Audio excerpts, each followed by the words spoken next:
We will discuss about special lecture. Assalamualaikum warahmatullahi wabarakatuh. Kami dari kelompok 4 di sini akan mempresentasikan mengenai special lecture. Anggota kami yaitu saya sendiri, Anggita Sabdul Kusna, yang kedua Nisa Fauziah, yang ketiga ada Giah Ayu, yang keempat ada Eva Milatul.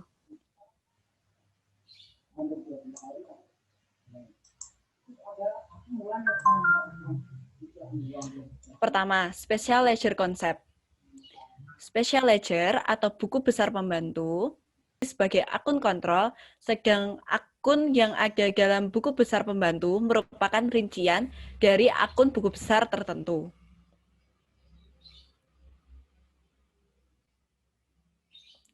Siklus akuntansi. Di dalam siklus akuntansi terdapat yang pertama yaitu bukti transaksi. Dari bukti transaksi tersebut dapat dibuat jurnal umum atau khusus dan buku besar. Dari jurnal umum atau khusus dan buku besar dapat dibuat buku besar pembantu. Nah, dari semua siklus akuntansi itu dapat dibuat neraca saldo. Jadi, dari skema siklus akuntansi dapat dipahami betapa eratnya hubungan antara buku besar dengan buku besar pembantu. Sekarang lanjut ke macam-macam buku besar pembantu.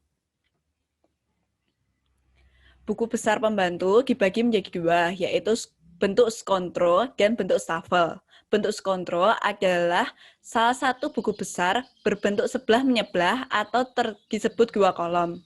Buku besar ini juga merupakan buku besar berbentuk T yang lebih lengkap. Yang kedua yaitu bentuk stafel. Bentuk stafel adalah salah satu buku besar berbentuk halaman dan memiliki lajur saldo. Buku stafel dibagi menjadi dua, yaitu bentuk stafel berkolom saldo tunggal dan bentuk stafel berkolom saldo rangkap. Stafel berkolom saldo tunggal digunakan apabila dibutuhkan penjelasan dari transaksi yang jumlahnya relatif banyak.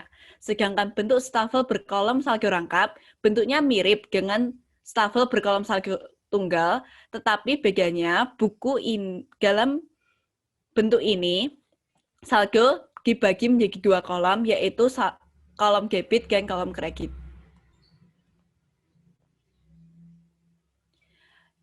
Ini contoh bentuk skontro. Di buku besar ini tentu ada alamat dan nama dari debitor atau kreditor. Kemudian ada nomor akunnya juga.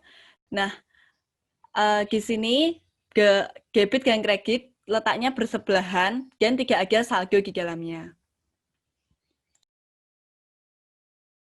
Kemudian yang kedua adalah bentuk stafel berkolom saldo tunggal.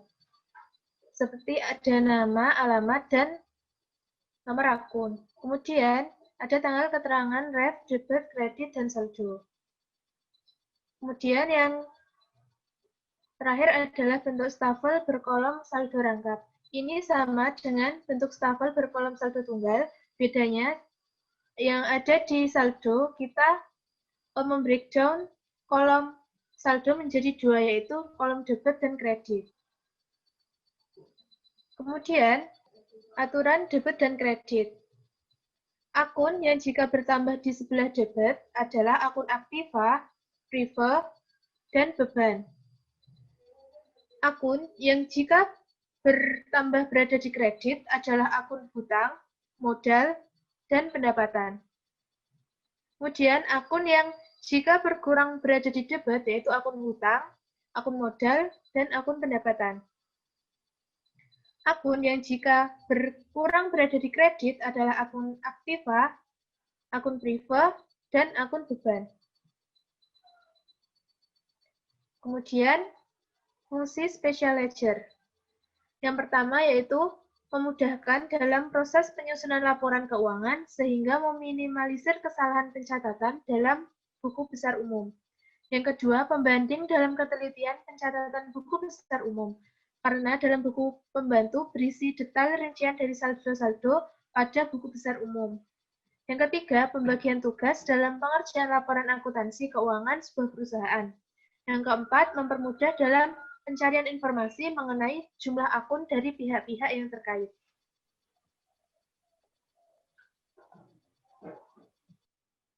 Selanjutnya, nomor 2 yaitu Kind of Special Ledger of Merchandising Company. Untuk yang pertama, yaitu buku besar pembantu utang, berisi kumpulan catatan transaksi utang yang diberikan kepada perusahaan dan mencatat perubahan jumlah dan nominal kepada kreditur. Dalam buku ini akan terlihat informasi jelas mengenai siapa kreditur pemberi utang, nominal, serta cara pembayarannya sekali saja dalam tempo tertentu atau berkala.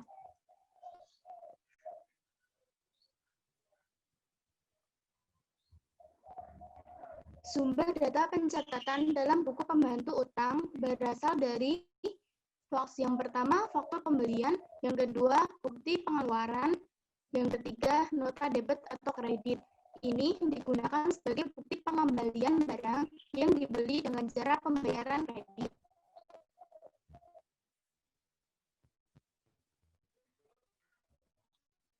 Ketika terjadi selisih antara saldo akun hutang dengan jumlah hutang menurut buku pembantu hutang, penyebab selisih dapat terjadi akibat yang pertama, kesalahan mencatat transaksi dalam buku jurnal dapat dibetulkan dengan pos jurnal koreksi jurnal umum. Yang kedua, kesalahan mencatat dalam buku pembantu hutang dapat dibetulkan dalam mendebit atau mengkredit rekening kreditur yang bersangkutan dalam buku pembantu.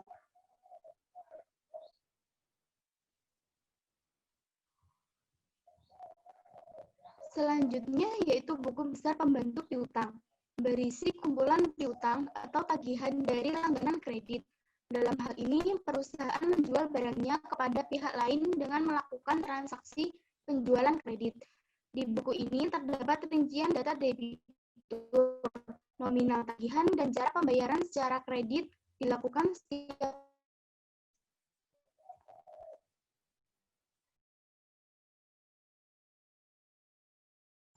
Selanjutnya, sumber bukti transaksi pada buku besar pembantu piutang adalah terdiri dari yang pertama, faktur penjualan, yang kedua, bukti penerimaan kas, untuk bukti penerimaan tagihan atau utang, dan yang ketiga, nota debit atau kredit yang merupakan sebagai retur penjualan atau bukti pengurangan harga. Apabila terjadi sebuah selisih antara akun piutang usaha dengan nominal pada jumlah buku pembantu piutang, bisa terjadi sebab akibat dari adanya dua kemungkinan, yakni yang pertama, kesalahan mencatat dalam buku jurnal umum. Yang kedua, kesalahan mencatat dalam buku pembantu utang. Apakah special ledger diperuntukkan bagi merchandising company? Jawabannya adalah tidak. Pada perusahaan manufaktur, dalam pencatatan transaksi keuangan juga menggunakan special ledger, karena pencatatan dengan sistem tersebut memudahkan dalam pengecekan transaksi keuangan yang terjadi dalam perusahaan. Pencatatan dengan menggunakan special ledger dapat memberikan informasi keuangan secara terperinci dan akurat, juga laporan keuangan yang dapat dipercaya dan tepat waktu untuk setiap periode akuntansi. Adapun special ledger pada perusahaan manufaktur adalah sebagai berikut. Yang pertama, buku pembantu persediaan. Yang kedua, buku pembantu piutang. Yang berikutnya, buku pembantu utang. Yang berikutnya, buku pembantu harga pokok produk atau HPP. Yang kelima, buku pembantu biaya. Dan yang terakhir, buku pembantu aktiva tetap.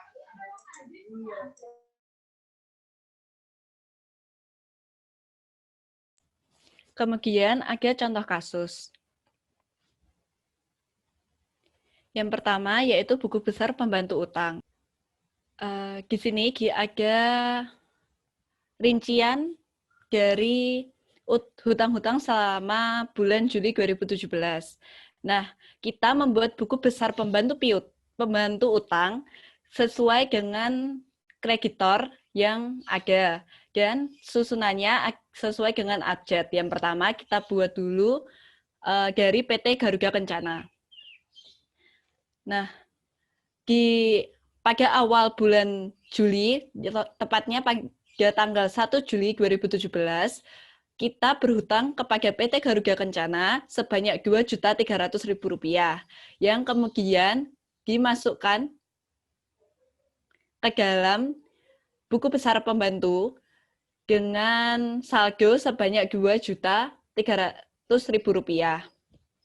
Kemudian pada tanggal 6 Juli 2017, kita melakukan pembelian secara kredit atau menambah jumlah hutang kepada PT Garuda Kencana sebanyak Rp3.800.000. Kemudian dimasukkan ke dalam buku besar pembantu utang di kolom kredit sebanyak Rp3.800.000 dengan keterangan sesuai dengan faktur kita, sehingga menambah jumlah saldo kredit menjadi sebesar Rp6.100.000.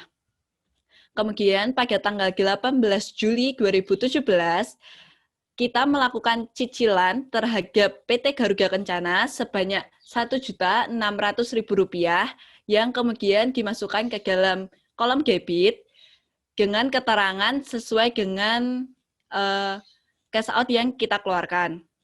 Sehingga saldo di kolom kredit berkurang menjadi Rp4.500.000. Kemudian kita membuat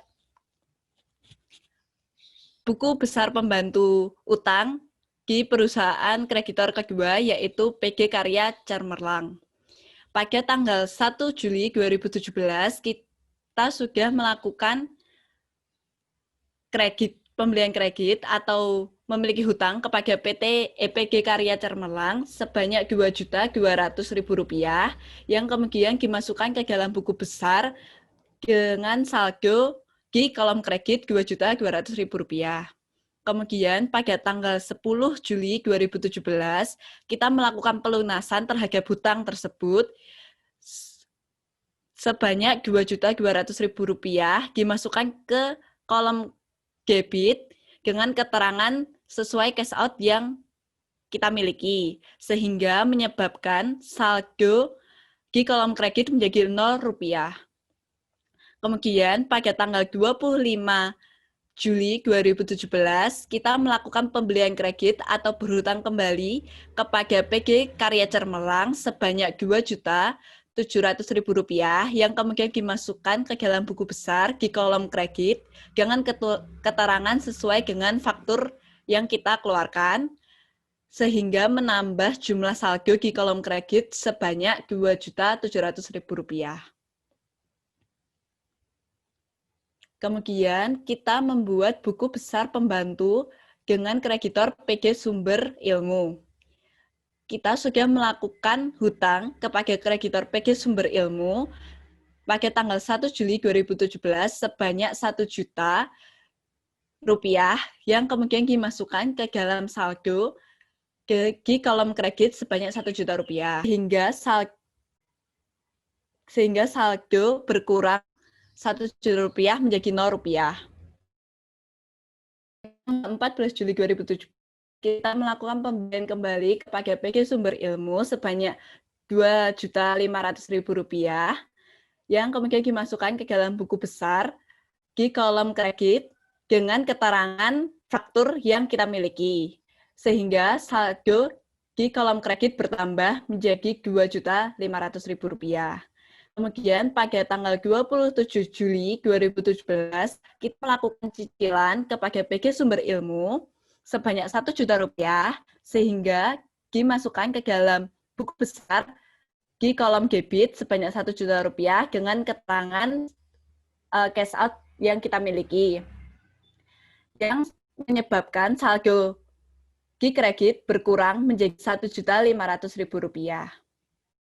Setelah mencatat semua hutang terhadap kreditor, kita membuat list of account payable balance dengan saldo terakhir dari semua kreditor yang kita miliki. Yang pertama dari PT Garuda Kencana sebanyak Rp4.500.000, dari PG Karya Cemerlang sebanyak Rp2.700.000, dan yang terakhir PG Ilmu sebanyak Rp1.500.000. Jadi totalnya Rp8.700.000. Nah, total ini harus sama dengan total total saldo dari buku besar umum. Kemudian yang kedua adalah contoh kasus pada buku besar pembantu piutang.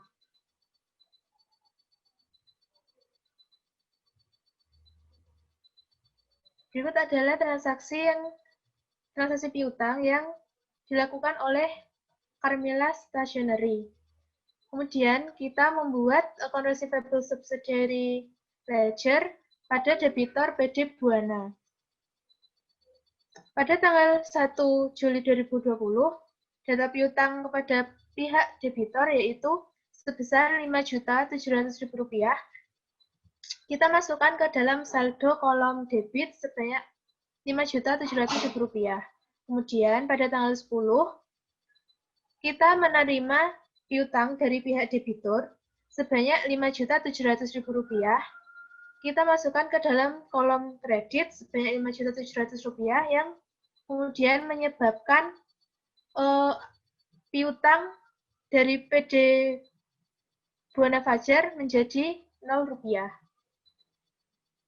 Kemudian yang kedua, yaitu debitor dari Dian Stasiun. Pada tanggal 24 Juli 2017, transaksi yang dilakukan oleh Carmila Stationery adalah piutang sebesar Rp5.700.000 kita masukkan ke dalam saldo debit, ke dalam kolom debit yang kemudian menambah saldo debit yaitu Rp5.700.000. Kemudian pada tanggal 27 Juli 2017 terdapat penerimaan piutang dari debitur sebanyak Rp4.000.000 yang kita masukkan ke dalam akun kredit yang mengurangi piutang dari PD Dian Stationery menjadi Rp1.700.000. Yaitu debitor dari PT Nusantara Kita pada piutang tanggal 12 Juli 2017 sebesar Rp5.500.000 kita masukkan ke dalam kolom debit dengan total debitnya Rp5.500.000. Pada tanggal 14 Juli 2017